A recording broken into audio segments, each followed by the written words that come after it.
Well, hello and welcome to I Love Gay today. And we are going on both sides of the pond today. And we are here with Rob Madge and their new performance coming to New York. My son's a queer, but what can you do? How are you? Very well, thank you, Matt. How are you? Fantastic. And it's not really new.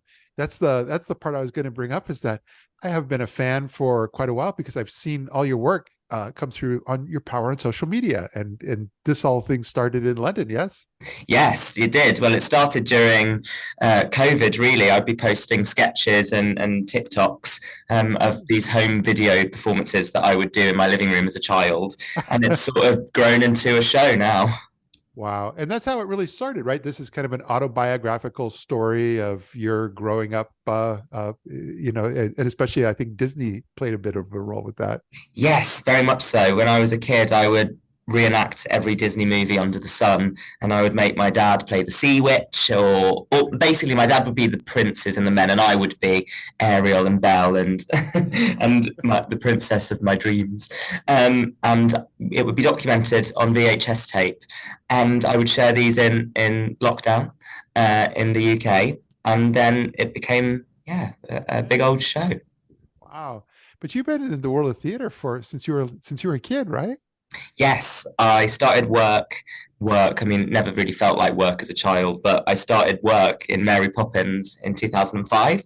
I was Wow. Michael Banks in Mary Poppins, and then Yeah. I played a lot of precocious Cockney urchins in Les Mis and Oliver and the sort. Yeah. So you had quite a foundation there before you even got started with this. Yeah, I'd say so. But no, when we were talking about London, so my son's aquarium was performing. You were performing this on London's West End, and that's kind of the top end of theater in London too. Yes.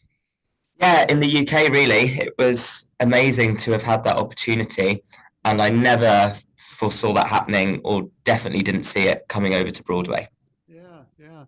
And we were talking about being autobiographical, but it's also one of the quotes I saw, triumphant and hilarious celebration of identity, creativity, and the profound bond between a parent and their child. And that's kind of the core of all this, yes. Absolutely. It's a story about how to raise your child with unconditional love, which hopefully we all know how to do anyway, but turns out some people struggle with that concept. So it's a simple concept, but actually um, quite new in its authenticity. Yeah. But I think I'm going to guess then that was probably a good reason why the Lady Gaga Born This Way Foundation, you guys have partnered with them, and it seems like a perfect alignment. The absolute dream partnership, the number one. When I thought of who would we want to partner with, Born This Way was absolutely the dream, Yeah. because the work they do with young people, queer young people, supporting young people's mental health, it's very important, and it's the exact same messages that we speak of in the show. Yeah. But like I was saying at the beginning, a big part of I think the success for so much that you do is that you've really been able to leverage the power of social media, even with your own personal profiles and so forth. Before you were really promoting My Son's a Queer, and especially even on TikTok and stuff, you've just got this fantastic following going on out there. Well, I think there's a double-edged sword to social media.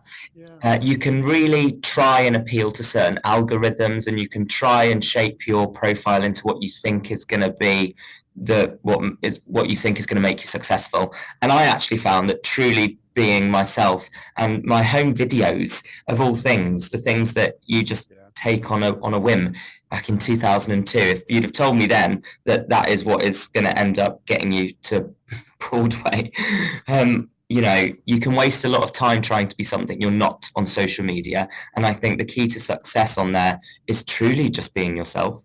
Yeah. Well, I think that's what comes through because that's when I was seeing your very first videos that you were posting on social media.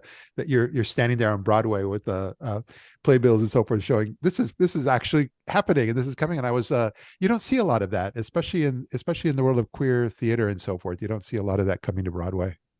Yeah, I'm very honored to have the opportunity to do it, and for it to be platformed on this scale is really humbling to me. And to have the word queer outside the Lyceum Theatre, one of the oldest theatres on Broadway, feels amazing. Yeah. Yeah. Coming February 27th with your opening debut. Yes, our first show, February the 27th. Get your How tickets. how long is it planned? How long is it to run It's a indefinitely? limited engagement. It's 16 weeks only. 16 weeks. We'll make sure Yeah. everybody gets that as well. So, and when we post this online, we're going to make sure that there's links to all your social media and so forth. So we'll make sure it's very easy for folks to find you wherever they may be, wherever their favorite platform might be. Amazing. Thank you. But no, I'm just really glad you were able to take a few moments of your time and share a bit of your story here and what you're up to with our audience. Yeah, thanks for having me, Matt. Appreciate it. Absolutely. Great seeing you here. See you. Bye. So good.